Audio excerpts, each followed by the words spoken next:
Hello, everyone. Welcome to another episode of the Docsuit podcast. Today, we have with us Johnson, JD, a lawyer who specializes in physician contract law.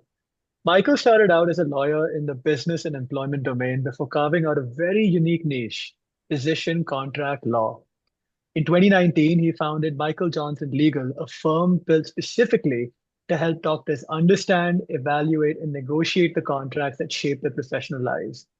Since then, he's become a leading voice in the field, known for breaking down complex legal language into clear, actionable advice. His Instagram page at Physician Contracts has grown into a community of nearly 40,000 people who look to him for guidance. On a personal note, I highly recommend checking out his Instagram page. There is so much useful information out there. And just like we call consults when we are out of our depth, we are calling in an expert to help us understand the fundamentals of physician contracts. So, Michael, how's the weather in Wisconsin? Well, first of all, that was quite the intro. I hope I live up to this, okay? Like, put a lot of pressure here. But we're in the middle of summer, Wisconsin. It is beautiful up here. A lot of like going out on lakes, a lot of hanging out outside, soaking it in while we can because, winter's going to come soon. But thank you so much for having me on. I appreciate it. Thank you. Thank you, Michael, for joining us. Just curious. I understand you love to play tennis and you were an nationally recognized tennis player. So, I used to play tennis when I was younger. Now I Nice. play pickleball because I became a bit old. What is your opinion on pickleball overall? Hard-hitting questions right out of the gate.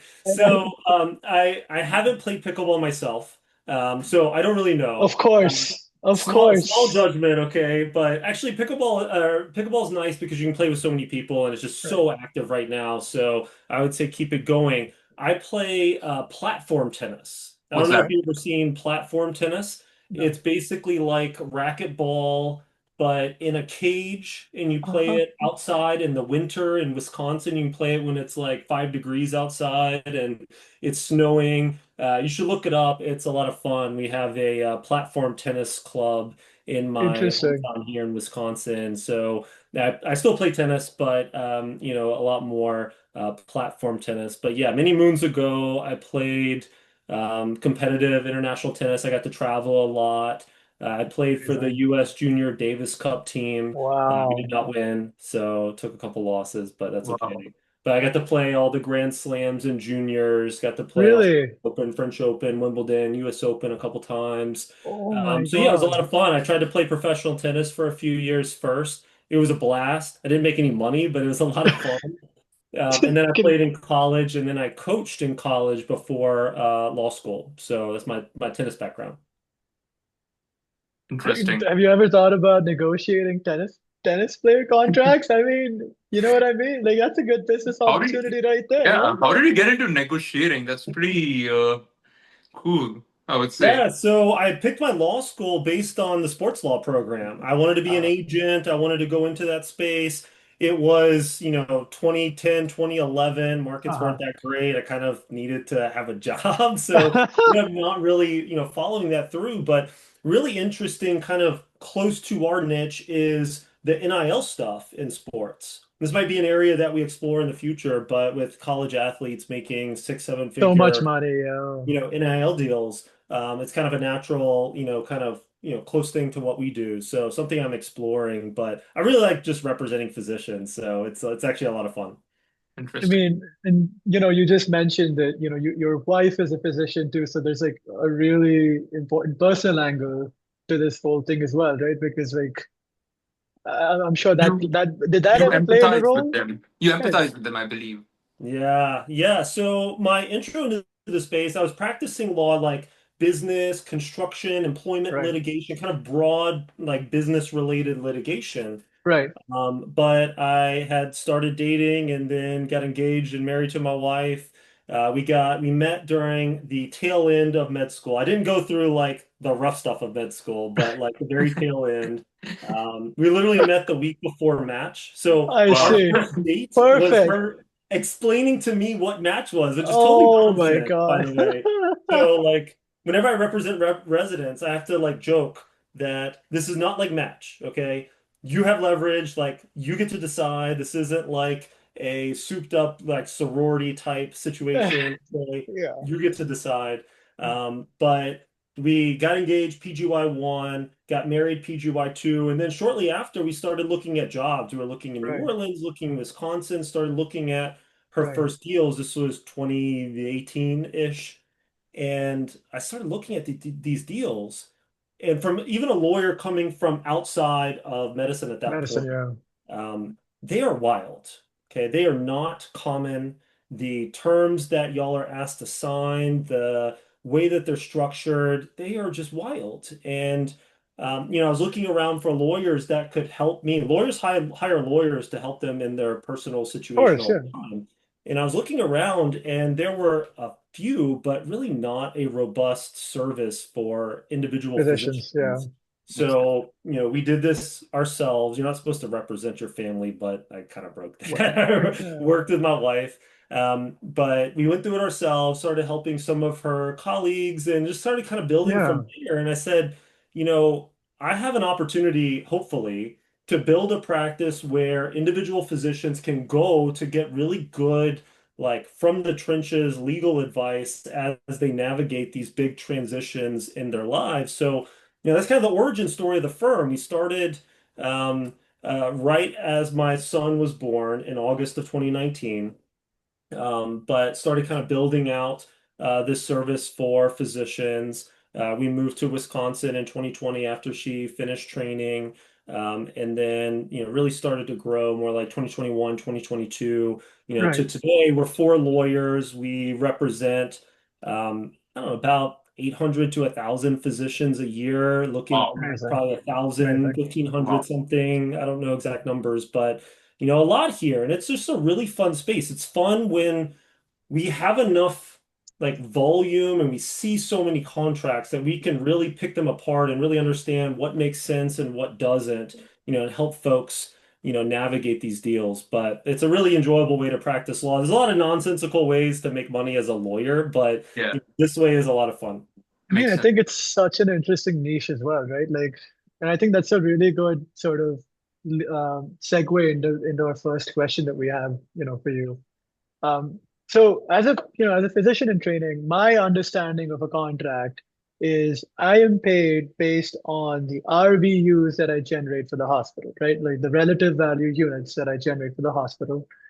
Those RVUs, so it depends on how many RVUs I create and how much those RVUs are worth, right? Yes. That is my understanding.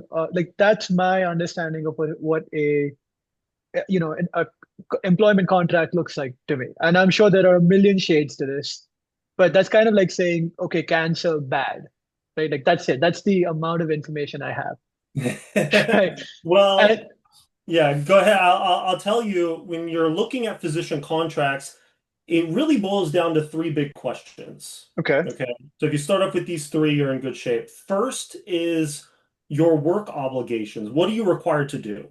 Hmm. Okay. Not all jobs are the same. You got to look at your contract on how things like your time off, your clinical hours, your call schedule, your work locations, your supervision responsibilities for others, just a lot of nuances that go into how your job is defined. Yeah. Okay. Big picture here, you want to make sure that interview promises, like key things that you really like about the job based on your interview process, are actually reflected in the contract. And if they're not, then that's our negotiation requests a lot of times. Okay. So that's question number one. Number two is compensation. What are you paid to do those work obligations? So often you'll start off with a base salary and a signing bonus. That signing bonus is going to look wonderful, but you got to push past both of those. Okay. Interesting. Even Yeah. the base salary. Yeah, so got to push past base salary because long term, most physicians are compensated based on work RVUs. And the real meat of physician comp is really around your compensation per work RVU rate. When y'all provide a service, okay, let's say you're in an outpatient setting, you see someone in a clinic for a follow-up. Everything that a physician does is translated into a CPT code. Okay. Okay. That Right. code is also translated into work RVUs. Right. So it's basically a point system. Right. Okay. So my wife's an outpatient adult psychiatrist, works for a hospital system. So a lot of her follow-ups are going to be 99214. That's a Hmm. CPT code. Okay. Okay. That translates into 1.92 work RVU points. Okay. Okay. And when you look long term, the real meat of this is, okay, how many work RVUs are you expected slash required, like, or could do in this particular job? And then how much is that employer actually paying per work RVU? So Okay. that comp per work RVU rate can vary wildly between specialties, okay? Hemonc might be around 100, ophthalmology might be around 40, psych is usually like 60 to 70, depending on whether you're in an attractive urban market or you're in rural Wisconsin, okay? Right. Like it can go up and down, but understanding that is really important for hospital systems, okay? Interesting. Now, there's other ways to measure volume. Volume pays in physician contracts. Mhm. So we don't pay physicians based on value. Value-based metrics are coming in, but I'm sure you'll ask me about that, but I have some thoughts. Okay. We don't really pay physicians based on volume or on value rather, or seniority. Okay. Medicare doesn't care if you've been doing this for 5 seconds or 15 years, and they don't care if you are at the top of your field or it's a half click above malpractice. They Interesting. they kind of pay the same. Okay. So that's a very frustrating thing. We talk about it from a policy level for a really long time, but that's the norm for physician contracts. Now, if you move into like a private practice model, usually you get a percentage of collections. Right. If you're a more like hourly shift-based job, then often, not always, often you're paid like an hourly rate or a per shift rate. Sometimes there's like volume that works into those as well. But understanding how your volume is compensated long term is really Interesting. key because that's going to drive future comp. But Interesting. so, So, for instance, sorry. Yeah, go on, go Sharon, go on, on. Yeah. go on, go on. So, It's for okay. instance, just to summarize this whole thing, you're trying to say is if a patient comes to us, let's say for a follow-up visit, we do the visit, that translates into a CPT code. That CPT code is basically some certain amount that the hospital generates from the patient or insurance company, regardless. And after that, some part of that compensation goes to us, and the rest goes to the hospital system. Correct me. Correct.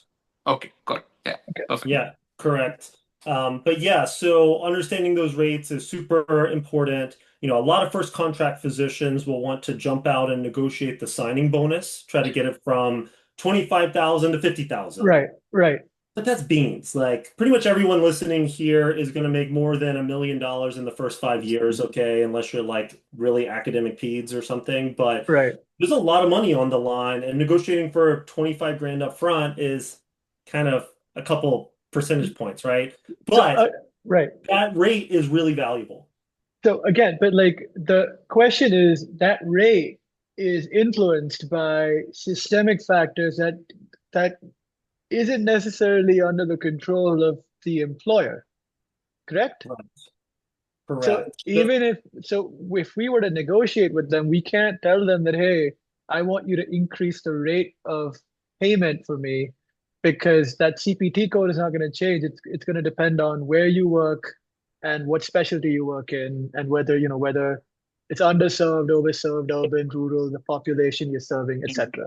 Correct? Yeah, so the amount that your employer is paid for your work is not always super negotiable. Right. Okay. Now, the Hmm. amount of the pie that you as the physician Ah, get for that work is negotiable. And that's interesting. where we often find the most value. So, for example, let's say you're a hospital system and it's a 99214, typical, basic follow-up code, Hmm. and it's 1.92 work RVUs. Okay. Right. Let's say that's a Medicare patient. Right. Hmm. Okay. Medicare for the physician fee, for the professional fee, right now pays about $33 per work RVU. Okay. What? Okay. On top of that, they pay a facility fee. So they pay a facility fee to the hospital for maintaining the facility. They pay a malpractice insurance fee as well. So the amount that the hospital is getting is not just the professional fee, there's other pieces to it. So what hospital systems will do is they'll kind of cut into their facility fee piece to pay you a little bit more than what Medicare actually pays per work RVU.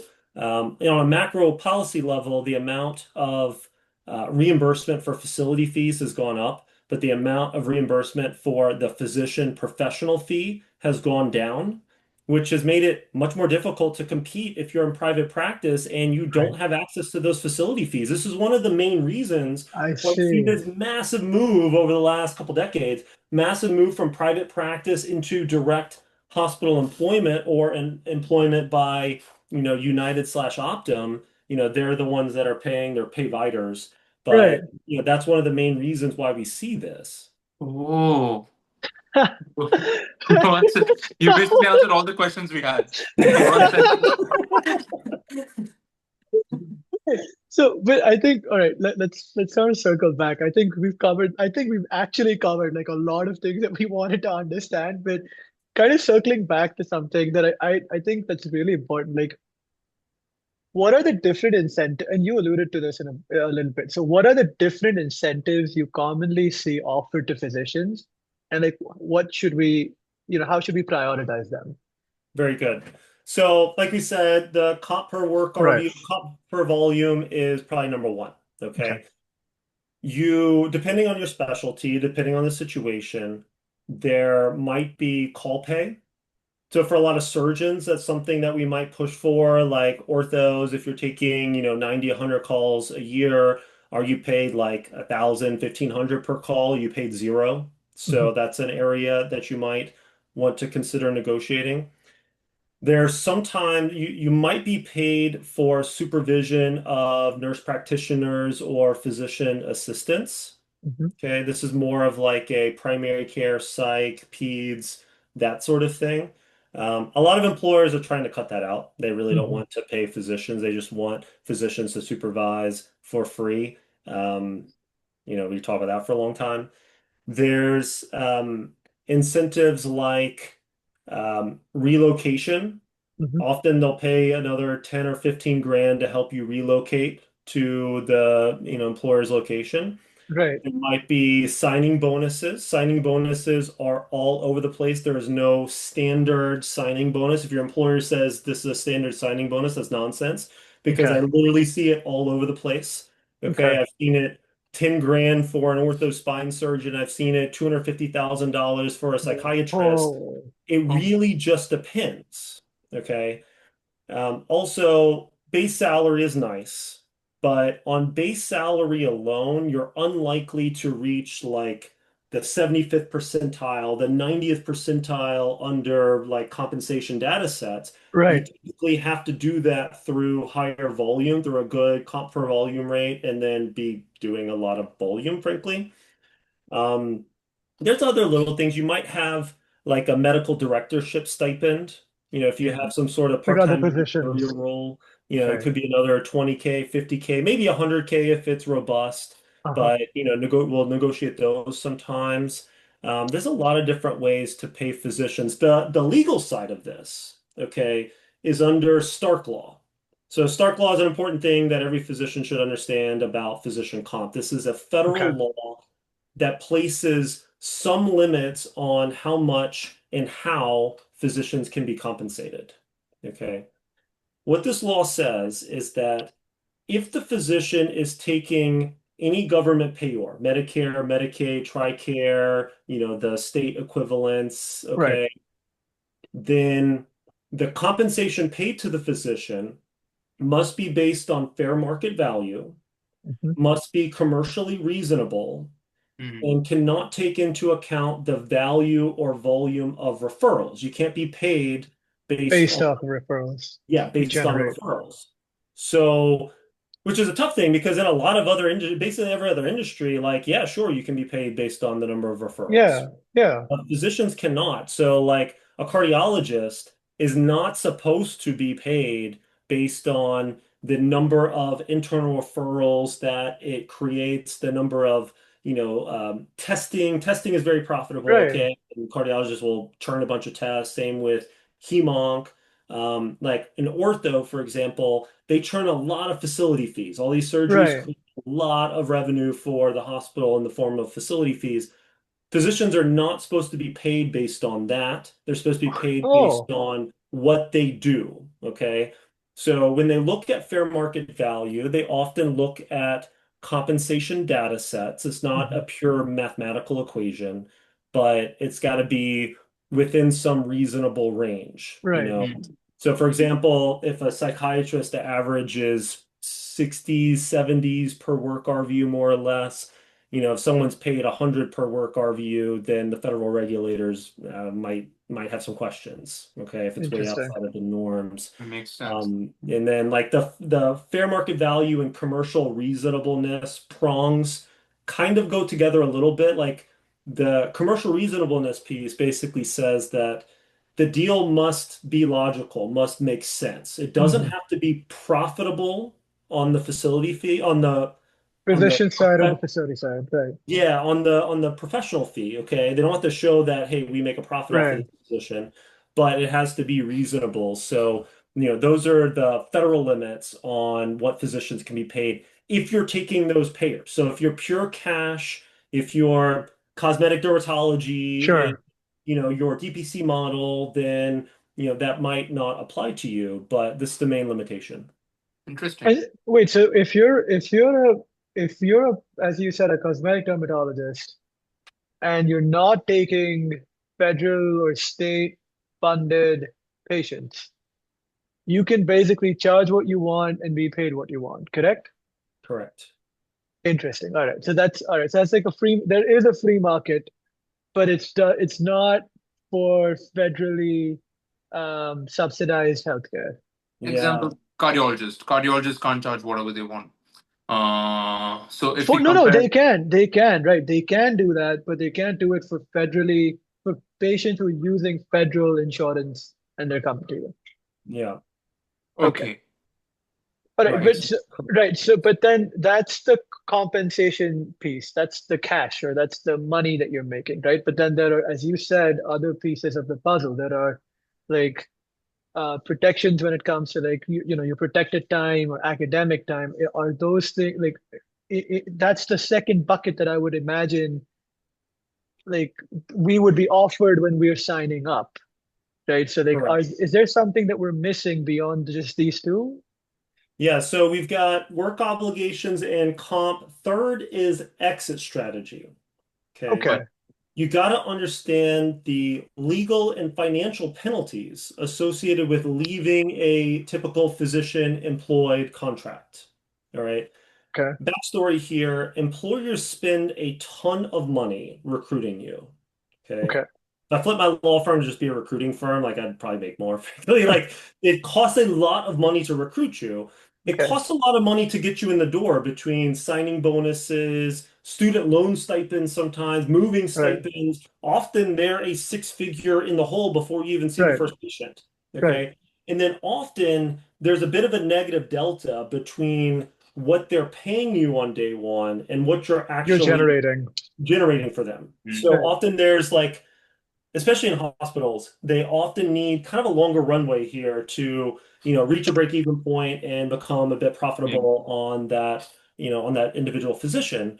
So with that economic background in mind, they often want to protect their investment through exit strategy clauses, making it a bit difficult, frankly, for physicians to just easily leave jobs, change jobs whenever they want.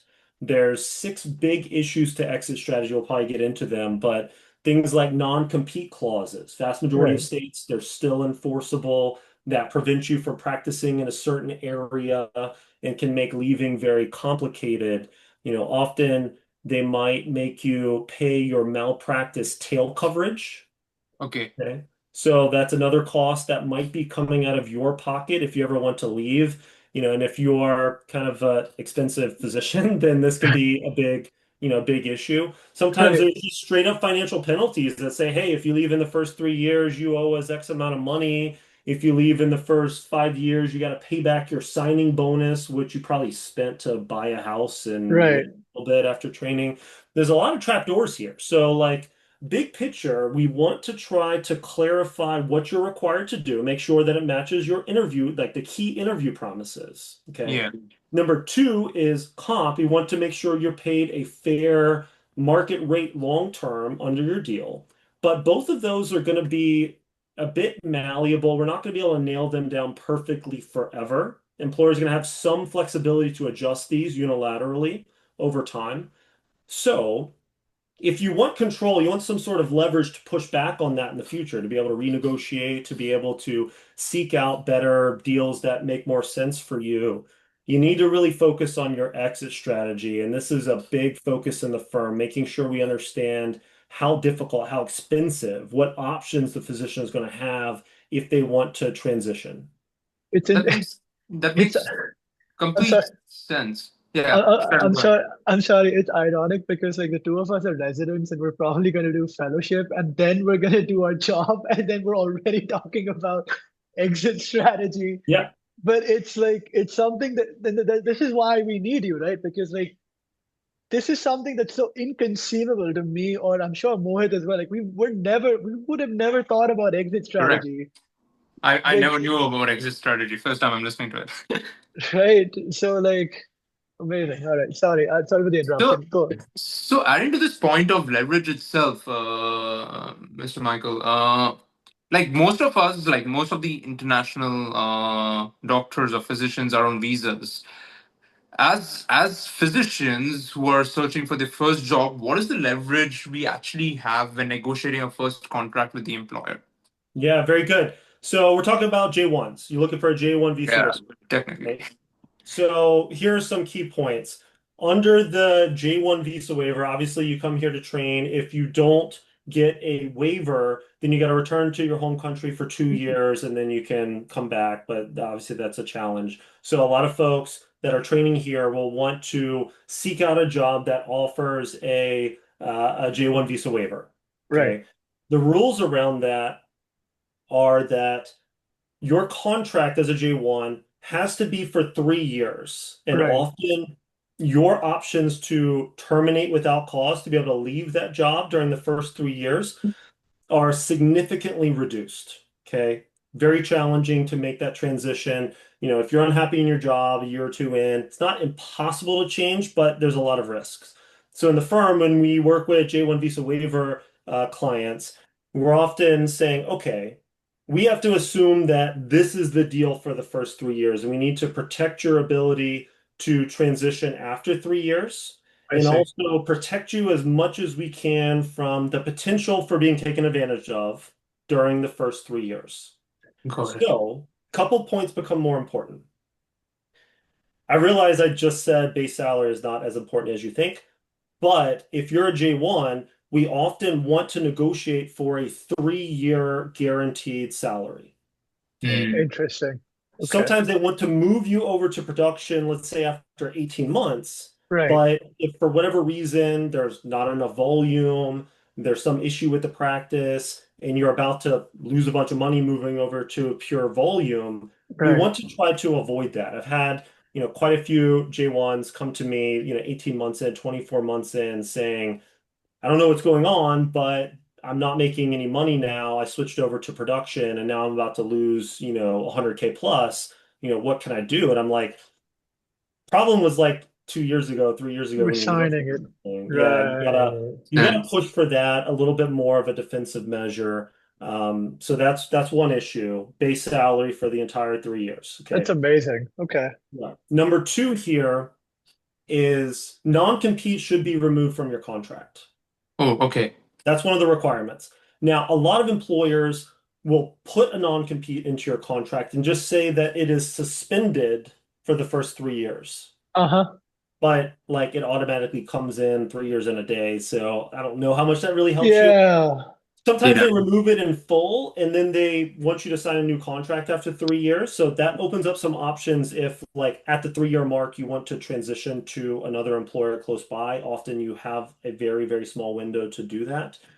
Sometimes they remove it in full indefinitely, but it really just depends. Okay, so that's number Okay. two. Number three, termination rights. often we want to remove the employer's right to terminate you without cause. Okay. Mm-hmm. Mm. And most of the like immigration attorney, we don't do the immigration side in the firm. Okay. We have a friend, Sid Chari. He's wonderful. You should have him on to talk about this, by the way, I would because love to. I I would think he love that'd to be does a do a, great that. idea. yeah, he does a great job in this space. But we don't handle the immigration side. But where was on the termination clauses. So we want to remove the employer's right to terminate you without cause during the first 3 years because that can be a real headache. It's often a requirement under whatever visa waiver, situation that you Situation are you applying have, yeah. to. Okay. I don't know all of the ins and outs of that. There might be some that don't require that, but at least Conrad 30 does. Yeah. So you Mm. want to make sure that you're at least thinking about how the employer can terminate you and try to, tie those down as much as possible. Also looking at the termination for cause clauses. Okay. Employers will often have for cause clauses that say, hey, if you commit a bunch of malpractice, you lose your medical license, you lose your DA license, you show up drunk, you stop showing up, we can terminate you effective immediately. And all that's generally fine, right? Like you're probably Right. gonna, but under J1 contracts, sometimes they'll stick in some stuff that is not like the others. So, for example, I'll see some smaller private practices that do this that will stick in a for cause clause that says, we can terminate you effective immediately if we determine in our sole discretion that your practice is not profitable. Interesting. I see. It's That's nonsense. right, Like, come right. on. So I've if we see seen. anything like that, we automatically try to get it out. Okay. There's a few others, but I could talk about this for an hour or two. But No, no, of course. those are some of the key pieces. J1s, we got to look, I guess, last piece here. We got to look very closely about how your work obligations are defined. There are some employers that will say, hey, we got you for 3 years. So I realize we told you verbally during the interview process that call is never worse than Q4, but You I don't got to know, do man. it. Like we can make it Q2 if our contract says call shall be in the sole discretion of the Right. employer, then often we want to push back on that. So, Yeah. my tip here for J1s, start early. Your deadlines to like sign your contracts are farther into the present than everyone else. So really like 12, 15, 18 months, you need to be starting the interview Think process about, up yeah. early. That means in 3 months. Well, That means the 3 months for you. So well, I mean, giddy up, my friend. I guess the other question is like if you're doing I think this might be a better question suited to your friend, but like, have you seen the J1 waiver jobs are easier to come by for physicians who have super specialized, like who've done fellowship and then they were looking for J1 waiver jobs versus people who've just done internal medicine and then they're looking for J1 waiver jobs? Not necessarily. Some of the programs offer more spots if you're in primary care, you're Right. in, psych, you're in Sure. hospitalist. So not necessarily. Got it. Yeah. Mm. Makes Okay. sense. All right. So, moving on, what are the common mistakes you've seen, physicians make over the course of their career, which could have easily been avoided? And I'm not talking about just contractual mistakes. We sort of went over that in a little bit, but like things like, okay, you've already signed your contract, right? Like, what are things that physicians end up doing that end up like shooting themselves in the foot, you know? Yeah. Like once you're in a job after you sign, Right. like you're in practice, what's up? Right. Yeah, I think that couple points. Yeah. One is taking on admin responsibilities that are not assigned any comp. Okay. Watch out for this in academics, okay? In academics, Yeah. y'all have been in academics for your entire adult lives Right. and you get a few more years. Like, Yeah. y'all are like negatively conditioned to say, hey, what can I do for you? Let me do that immediately as much as possible. We got to cut that out, okay? Like, this is a different point in your career to protect you from that. Yeah. So, look, if you're going to what we think of as like a classic or pure academic deal where you're not paid purely on work RVUs. You Yeah. actually are not really tied to volume, but your future is more in the quality of your research, the quality of your teaching, publications. Okay, maybe that's a little bit different. Okay, let's kind of put that to the side for the moment. But if you're in an academic employer that really just pays you purely on clinical volume, or if you're in any other setting, okay, we got to understand, hey, you're paid on volume, not on anything else. Right. So if the employer wants you to do all these other things, voluntarily assume all these other unpaid roles, I see a lot of physicians getting frustrated, like realizing, why did I sign up for this? Like, I'm working on a weekend when I could hang out with my family, and I'm not even making any money from this. Like, how did this happen? So, watch out for saying yes too easily Hmm. post-employment. Okay. Um, that's a big one. And I think also, going into a job, you're probably going to be very excited. You're going to think, I have my dream job. We've been waiting for a really long time, my entire adult life. I'm somewhere in my 30s, like this is what I've been waiting for. And you might kind of look past some of the initial like red flags during your interview process. You might kind of push those down a little bit. Okay. Part of that is my job to kind of pull those out and make sure you have an objective set of eyes, objective, evaluation of the deal. But every deal that you are going to consider is going to have pros and cons. Hmm. Makes Okay. sense. None of this is going to be perfect. Yeah. So understanding what those pros and cons are on the front end based on your interview process, based on your contract negotiation, signing, all of that, take that into your first couple years. Okay. If the concern is about, for example, um, maybe not having appropriate staffing, Yeah. speak up early on if this is not working out for you. Okay. If let's say you're in a private practice and you're paid based on collections, but you get kicked all the Medicare, Medicaid patients, and someone else gets kicked all of the private pay and the Gucci employer-sponsored insurance plans, I don't know, man. Speak up because that like payer mix might have a big Would impact have on an your impact. comp. I think a Interesting. lot of physicians are negatively like conditioned to just say yes and keep their head down. And then a lot of employers might start to take advantage of that a little bit as you move into your first job. And that's burnout city. I think that's where a lot of problems come in early on. Last piece here, be prepared to potentially leave your first job. Okay. About 40% of physicians change jobs in the first 5 years. Okay. Coin flip Interesting. chance you're going to be doing something else. And frankly, the other 60% probably at least think about it. So like, be prepared for this. Plan, make your personal finance decisions Right. around the potential need to move, to change jobs, understand what your contract says about exit strategy, understand how much it's going to cost you so that you can build up a financial firewall to navigate that. So couple top tips. So, if you had to summarize this whole, like the whole insight you gave us, it's appropriate prayer mix, speaking up early during your first job, and probably already having an exit strategy.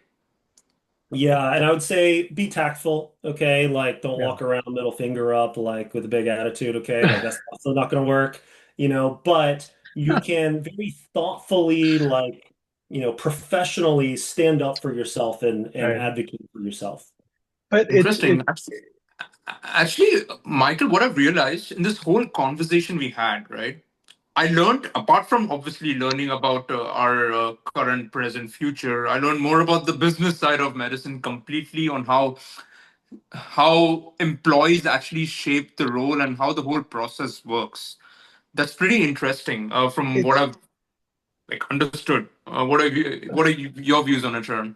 no, but that's what I'm trying to say. Like, I think the fact that this is coming from somebody who's outside of medicine Yeah, and is looking, and big, like you said, you have a very, very important personal investment in medicine. Like your wife is a physician, so for somebody who works so closely with medicine but is outside the system and is giving an objective commentary on our behaviors and our sort of habits that we come up with, I think it is probably, I think that is the key reason why Mohit and I started this podcast, because you can correct. only be objective when you have some distance, right?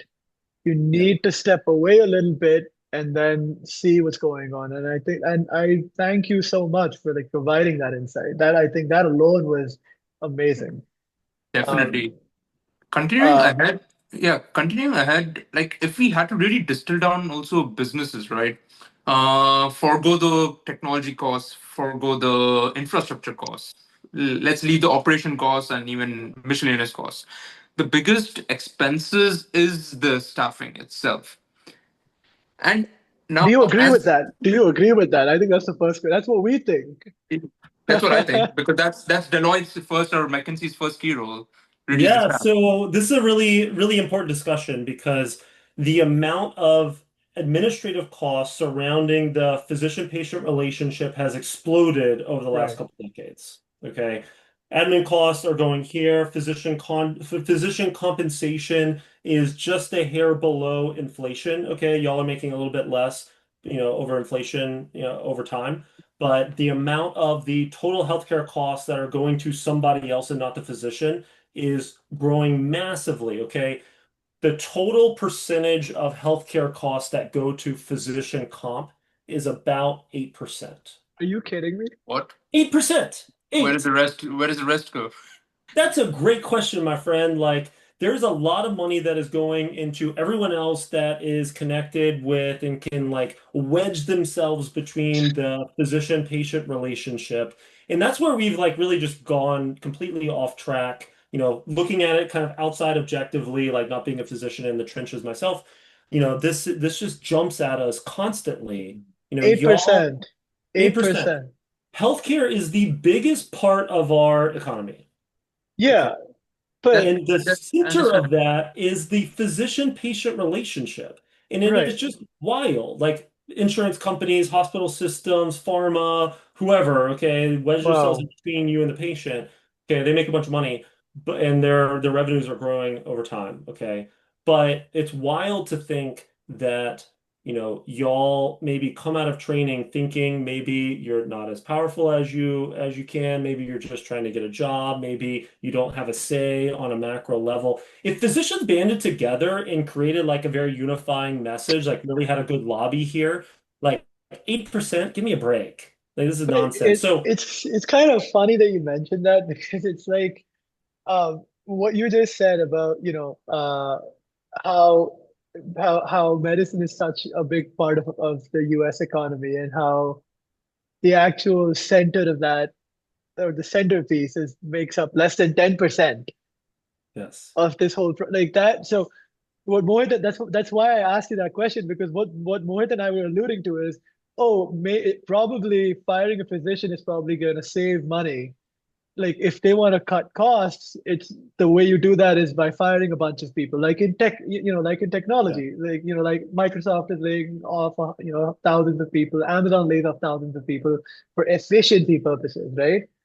Yeah, I mean, I think at its core, we don't have enough physicians to provide healthcare on a macro level. Like the Right. number of physicians that we create is less than Not the number enough. of physicians that we lose each year. And on top of that, we already have a physician shortage. So this Yes. is a problem that, like, kind of history lesson, like back in the late 80s, early 90s, everyone was afraid that we were creating too many physicians. So Right. the number of residency spots, which is kind of essentially controlled Right. by Center for Medicaid Services, Medicare Services, CMS, they froze the number of spots. So we really haven't had growth in the number of physicians that we've been training for a really long time. It's been a couple very small moves to try to Right. address that a little bit, Mhm. but we're nowhere close. So, especially kind of looking back at the Affordable Care Act, the expansion of folks that are actually insured that actually, have access to health care expanded. We're maybe trying to roll that back a little bit. We talked about that for a long time, which is not great. But we have a lot more folks that are sick. Okay, we have an older population. We have a lot more folks that have access, but we don't have enough physicians to provide that. Right. So, if I could wave a magic wand, if I could control policy, then that would be one thing that I would address. But the thing about NPs and PAs, okay, I what I'm seeing in the practice is if they are actually used as an extension of the physician, used as a team, then there can be a lot of value there. Right. The Mhm. challenge, though, is if you remove the physician from the equation and you really allow them to practice independently, that doesn't necessarily increase access to care. doesn't necessarily reduce the cost of care, and it doesn't improve the quality of care. Interesting. So, It's Because like, I mean, you just why are we said, you doing just, it? no, but you just said it, right? Because the physician-patient relationship only makes up 8% of the costs. So it doesn't matter if it's the physician doing it or the NP doing it, you're still only accounting for 8% of the pie. 92% of that pie is other players that we're not even like looking at. And Yeah. like that to me is like the central insight for for today, at least for me, that oh, it's not, NPs and PAs and physicians competing with each other. It's that they're still competing for such a small portion of the pie. Yes. Yes. You it's could like reduce physician comp down to zero and like no one would feel it. so, Yeah. Michael, you have seen on a broader scale, right? Healthcare costs are rising. We do agree with that. Reimbursements are also reducing, specifically the physician reimbursement from the Medicare top down. Population is getting older, which means a lot of them are going into Medicare, which means the Medicare is under burden, so therefore compensation is reducing. Now, the question is what trends you see over the next few years in terms of compensation. If our goal is to really address value based care, how is that possible technically? Because we are only Is going it? to be a volume game kind of a thing, right? And we already have a staff shortage. Yeah. It's like, it makes no sense at all. You know what I mean? Yeah, so value-based care. Yeah. Okay. We talk about it on a more like macro policy level. It Yeah, makes a lot of sense. yeah, Okay. Let's compensate physicians for making patients healthier, for reducing right, costs, for increasing quality, increasing patient outcomes. Sure. Okay. What we're seeing in the trenches negotiating these contracts is a lot of hospitals are building in quality metrics into their contracts. right, Okay. So what that often looks like, okay, let's use an example. Let's say you're an oncologist and your salary is $500,000 and you're paid $100 per work RVU. So let's right, use this as a math problem. When they bring in a quality metric component, often they will say, okay, we're going to make 50 grand tied to these quality things that we're now going to measure. right. Okay. We're going to assign $50,000 of value to that. We're going to bump your base salary down to 450. Okay. Doesn't always increase physician comp. Mhm. Also, if they don't reduce your base, they might say, okay, we're adding this $50,000 quality metric, but we're going to bump down your compensation per work RVU rate down by 10%. So now you're doing 91 instead of 100, but don't worry because we got this quality metric component. Right, Okay. Got it. A lot of hospitals, so this is one of my big beefs with this, okay, in practice. A lot of hospital systems, when they build out their quality metrics, you look at it and it's like, okay, patient satisfaction scores. Okay. yeah, My wife's a yeah. psychiatrist. She like has to handle like drug-seeking patients. Like not everyone is happy with her. Compensating a psychiatrist, a pain management doc, like why are we why are we doing that? Okay. That's an opioid crisis waiting to happen. Yeah, so there's stuff like that. There might be like ordering certain tests, which is really just going to the hospital's bottom line. That really Right. doesn't always have everything to do with quality. It might have more to do with hospital finance. Okay. Right. Yeah. We'll see things like, closing out your notes on time, which is Yeah. fine. Like everyone should close out their notes on time. Like I really don't push on that in physician contract negotiations, but that's not really about quality. It's again about the hospital making sure they get Right. paid for everything that you do, and you should do that, and they deserve to get paid for everything that you do, and that's fine. Um, but if you really look at these, it's not it's not always super correlated with good medicine. Right. Mhm. And I It's think more that's where business we're missing. metrics. It's more business metrics. Those metrics might make sense. Like those quality metrics might make sense from a business point of view. Right. May not necessarily make sense from like a physician or a medicine health point of view. Exactly. I'm painting with broad brushes here, right? Like there's Yeah. certain systems, I'm sure they're doing it better than Yeah. others, but this is one of the primary concerns that, as physicians and as hospital employee compensation models, continue to tick to your question, like what does the next kind of 5 years look Right. like? I see more of this coming in, and I don't know that it is really going to increase the quality of care, increase access to care, increase outcomes, and it's almost certainly not going to increase physician compensation. Right. Okay. Hmm. So under these metrics, if so a lot of hospital systems will say, okay, we have this quality metric, so we're going to reduce the productivity bonus. Okay. On average, if you're under like a pure quality metric type model, let's take Kaiser, for example. Yeah. Okay. Right. They're capitated, they're the payvider. They don't pay folks based on volume, they pay it on, other metrics. Okay. In a place like Kaiser, they pay well, okay? No real beef with any of the contract total comp that we've seen, but they're not going to pay in the 90th percentile, 95th percentile. You're just never going to get there because you don't have a productivity bonus model that can really push you to the top end, Mhm. okay? Got it. If a lot of employers move to this model that really reduce the high end of comp, okay, then the like higher end is going to be reduced. It's going to reduce the averages overall, which is going to tie back into Stark law when we look at fair market value and commercial reasonableness. Right. If you try to cap the high end, then everybody kind of Everybody yeah, loses. Right. yeah, Everybody loses. Everybody and loses. then It makes yeah, sense. and then physician comp is going to suffer. So on a macro level, if it is implemented in a way that makes sense, that actually, pays physicians fairly for making patients better and like the implementation is better, then sure, like I could see Yeah. this working. But my fear is that hospitals are going to use it as an opportunity to pay physicians a little bit less and, make them pay more attention to things that improve their bottom line. And I'm sure a hospital CEO, CFO is going to not agree with that, but that's what we kind of see in our practice. Okay. That's Right. interesting.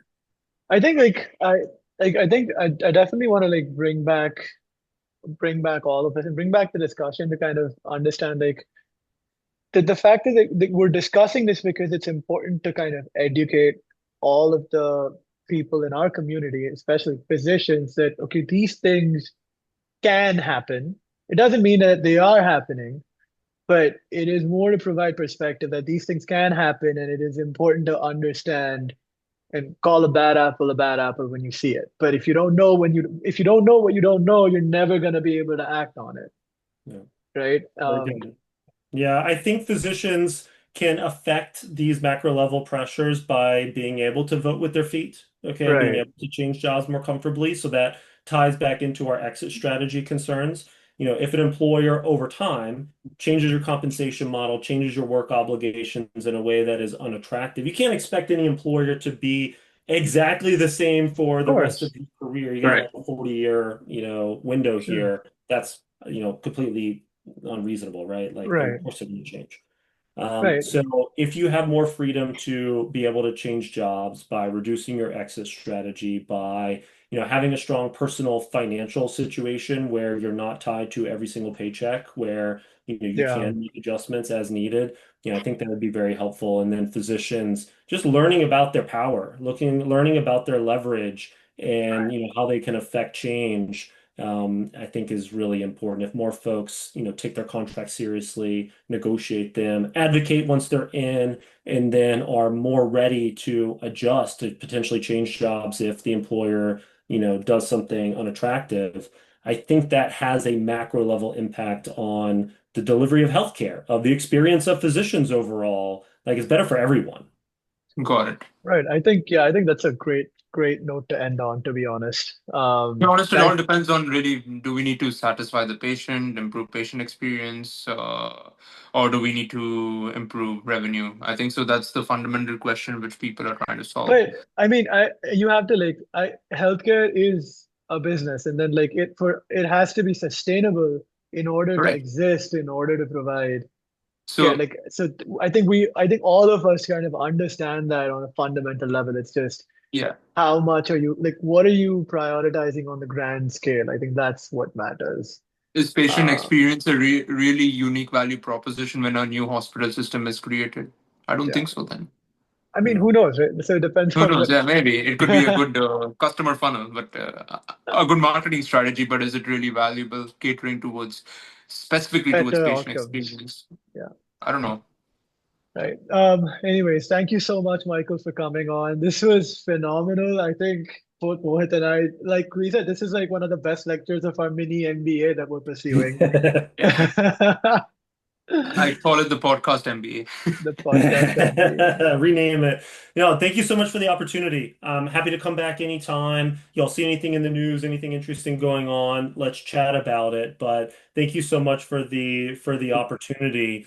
Thank you for mentioning the Instagram as well. Of course, We yeah, have Instagram 100%. profile at Physician Contracts. For sure, the nerdiest Instagram profile on all of Instagram. Go check it out. I I think you've done such a like I was scroll I've been following you for a while, right? And I've been scrolling through I was scrolling through this I think last week when I was going through something and I was like, you've done such a good job of putting the same point across like three formats. I think that was so unique that you have like the title, then like a small video of you talking about it, and then like you actually listing it out for somebody who doesn't, who probably can't listen to something but can read. And I think that was such a good use of like the Instagram grid. And in general, like I was telling more than I were talking about this. I think like we did a lot of work in the research and we were trying to like figure out questions. And then at the end, I was like, man, I should have just gone through his like profile. So he's got all that information up there for free. Like it's amazing what this guy's put up. It's awesome.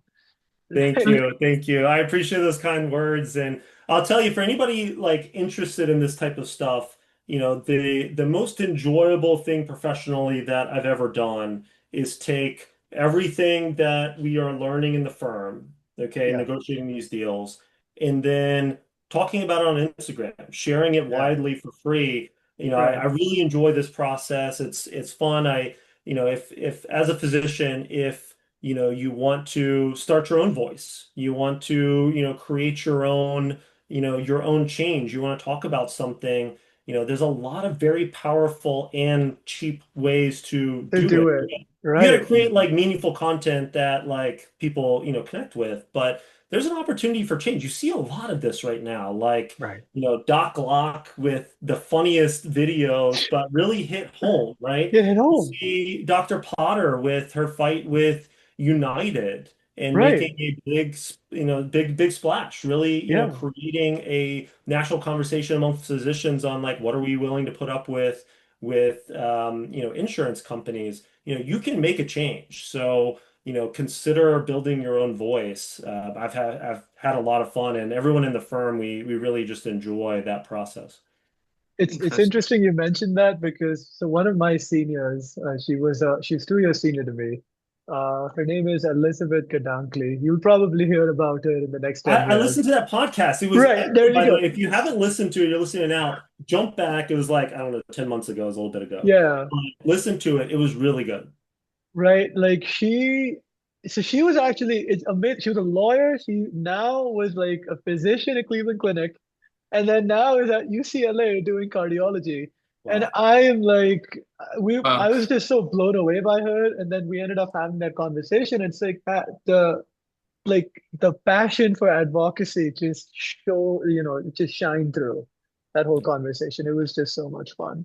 Yeah, we need more Uh, folks like that, more yeah, physicians, getting interested in advocacy because we don't have enough physician voices when yeah. these decisions are made. Hospitals do, pharmacy, big pharma does, insurance companies do, but But physicians physicians don't. don't really have this. So, increasing this is really good. And last thing, we obviously have a law firm. Feel Yeah. free to connect with us if you have any interest, you need some help navigating these deals. It's a really smart investment.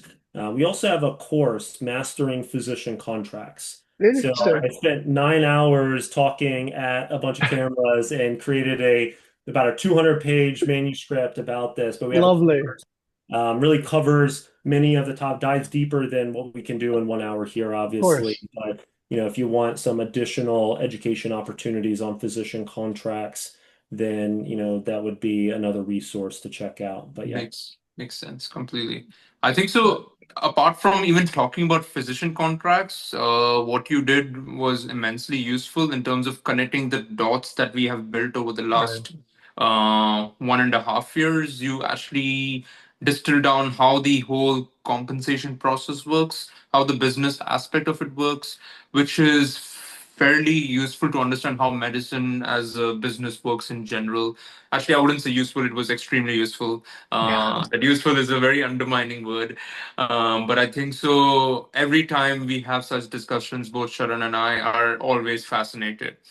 Every guest adds some perspective, some value Yeah. that really makes our understanding deeper to a very grassroots level. Thank you for really being here today.